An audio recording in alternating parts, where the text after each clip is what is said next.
Welcome back to another episode of the Get Sculpted podcast. Today it is just you and I. I'm Coach Jordana, and we are going to be diving into how to reestablish routines going from tired and overwhelmed to feeling fully locked in.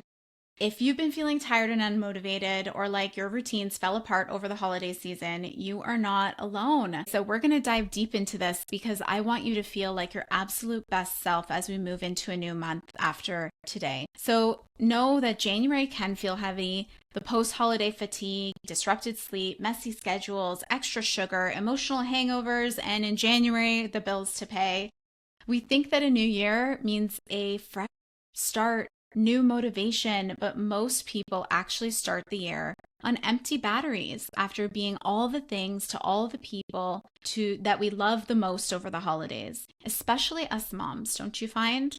We're the magic makers of the season. We give so much to the season, and then we hold ourselves to this high standard to come into the new year with all this energy, all this motivation, all this opportunity to refocus on ourselves and have a fresh start. And it doesn't really land the way that we wanted it to. But here's the good news. Getting your energy and rhythm back doesn't come from waiting for motivation. It actually comes from reestablishing structure. Just like back in September, when we all shifted from summer mode to school mode, it was structure that had us feeling successful. So now that we're shifting from holiday mode to maybe goal crushing mode, or the desire to goal crush, it is structure that we're going to talk about. So today I want to cover three main things with you. Why we feel drained this time of year, how to rebuild a routine that works in real life, in your real life, focused on time management, and three, what it feels like when momentum starts to return and that locked in groove starts to really get you going. And this is one of the biggest themes that we help our clients that Get Sculpted with work through every single January. It's not starting over again and again and again. It's really building out a rhythm that feels doable for them. It's listening and thinking and giving yourself the time and space to create the right structure for yourself. And if you're thinking like, holy moly, this is me right now, you can always reach out, connect with us over on Instagram, here on YouTube, over on our website. We've got your back. So let's settle in with a cup of tea or your coffee. Maybe you're in the car. Maybe you're out for a walk. I know most of you walk when you like to listen to our pod. And we are going to get you through the rest of your goals with a plan. All right. Part one, why are we so tired in January? Well, our bodies and brains, they crave rhythm. And December basically throws a huge snowball into all of that. It kind of blows up any rhythm that we did have coming into the fall. And that holiday hangover effect, all that overstimulation, all that disrupted sleep, all the blood sugar roller coaster that we're feeling, that's what's created a lack of structure, or weakness is in our structure that we did have. There's also an emotional exhaustion, the decision fatigue, the pressure to start fresh, the comparison overload from social media that you've probably been seeing all month long. This is a real thing that you're going to be needing to navigate, and that can feel really heavy. It's hard to build momentum when you're trying to do everything perfectly from zero. So when feeling tired doesn't mean that you're unmotivated, it means you need to simplify the inputs that you're putting into that experience. Let's reframe January a little bit. It isn't necessarily about going full throttle. And if that's what you've been doing all month long, I want you to sit back and reassess. And if you haven't been able to go full throttle all month long and you're thinking maybe next month I will, this is about an opportunity to recalibrate and get back to baseline so that you can get into a new rhythm as we move into the next month of this year. Once you understand why your tank is empty, you can stop blaming yourself and start refueling it strategically.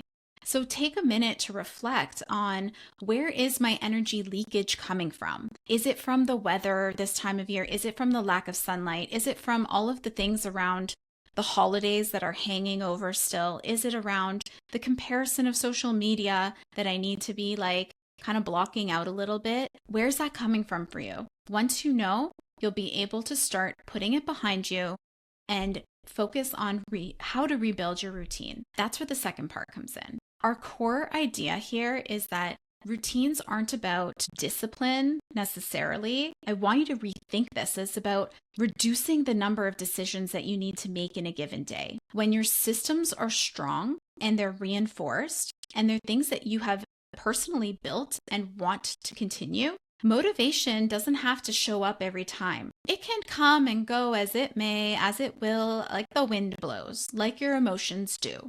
But the system is what helps you reduce the number of decisions you have to make because you've already decided, this is how I run my day. This is what I do. This is how I make decisions. This is how I show up. And so I want to talk about a couple of really tactical tools, time management anchors that we're going to go over together to make sure that you can find your groove when it comes to your fitness goals again. Because ultimately, when I speak to women, they often say, like, I just don't have time to get this done.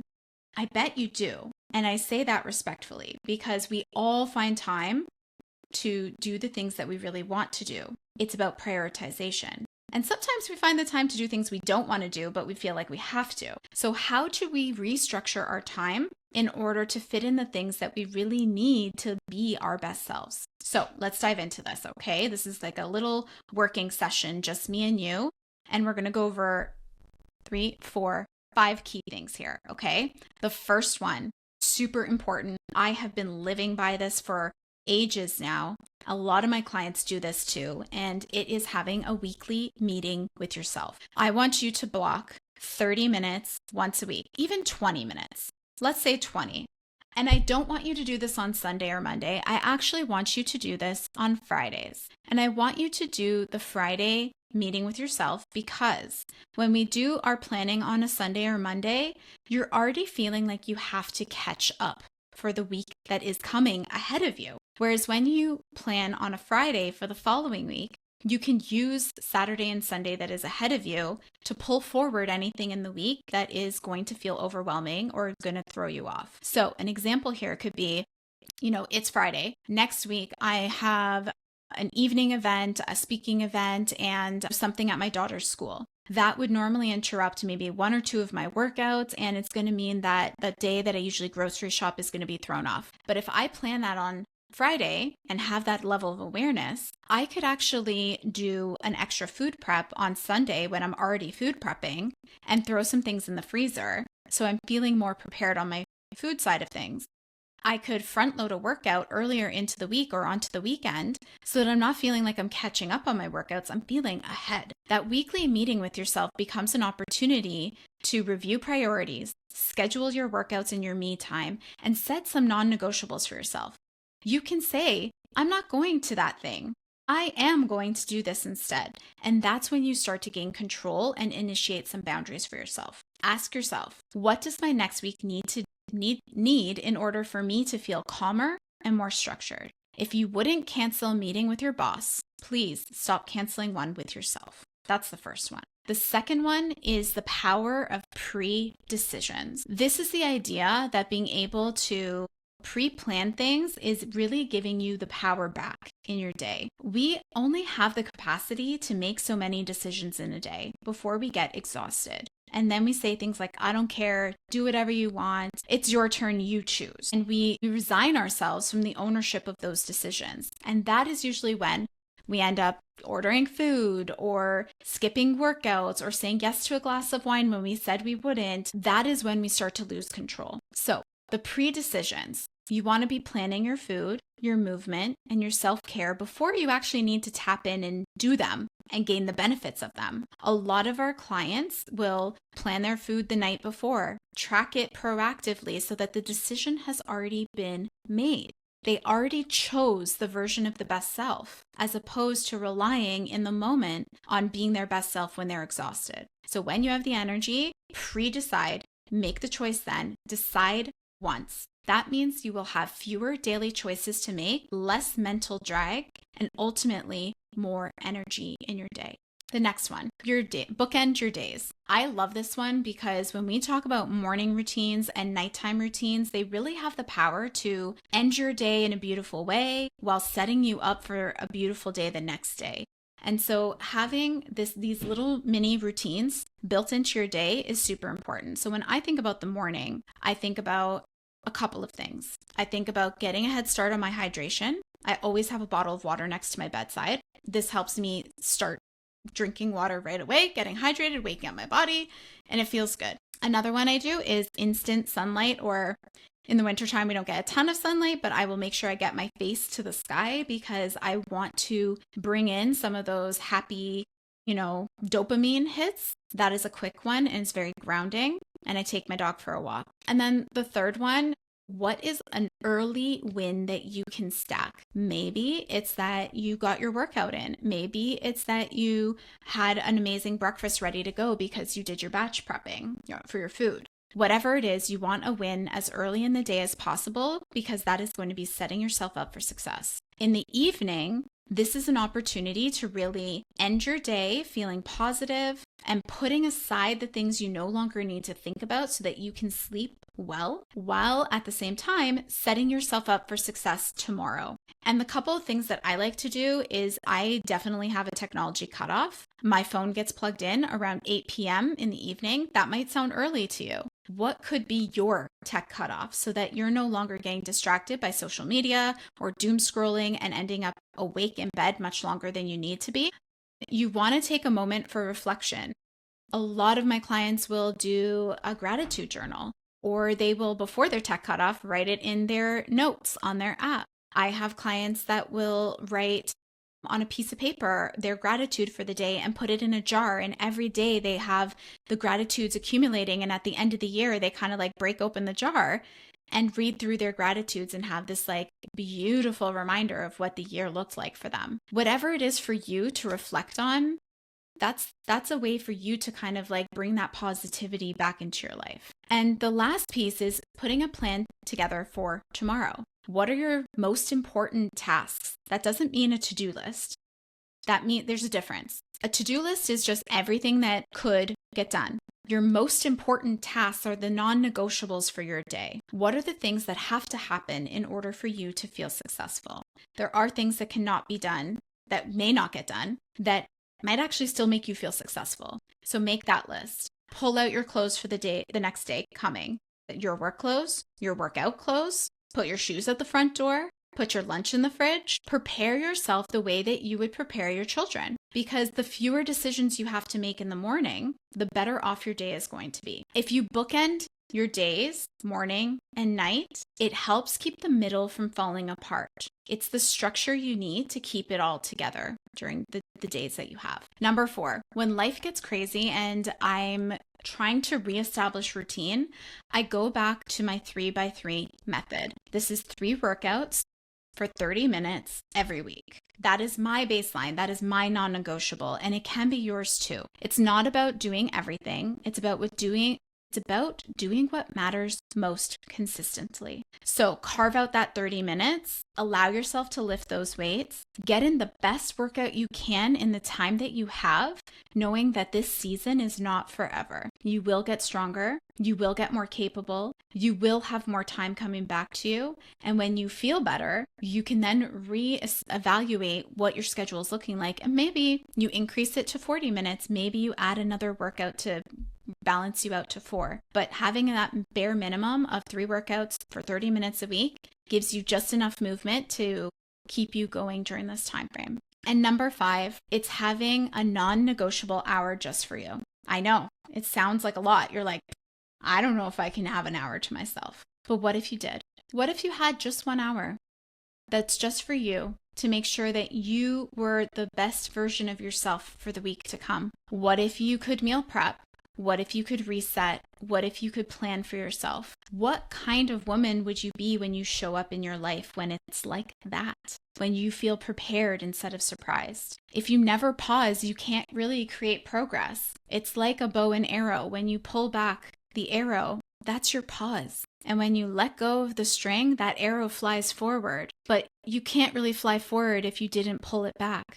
The pulling back is the planning, and the flying forward is your execution. So you really want to carve out that time for yourself, because it really doesn't just impact you. It impacts everybody else around you and makes everything run smoother because you're running smoother. So if you're thinking, I know, Jordana, I need the structure. I just don't know where to start. You're not alone. A lot of the women we coach come to us in the exact same in-between space, feeling tired and overwhelmed and wanting to feel like themselves again. In fact, not even just themselves again, they want to feel like the best version of themselves. They might not have even met that version of themselves yet, but they want it. And we've helped so many, literally hundreds of our clients rebuild routines that actually fit their real lives, not someone else's, not some fitfluencer, not some other coach, not some friend that they have, but their life that fits with their challenges, that fits with their goals, that fits with their realistic way of how they want to live life. And if that's where you are, you can reach out. We're here to help.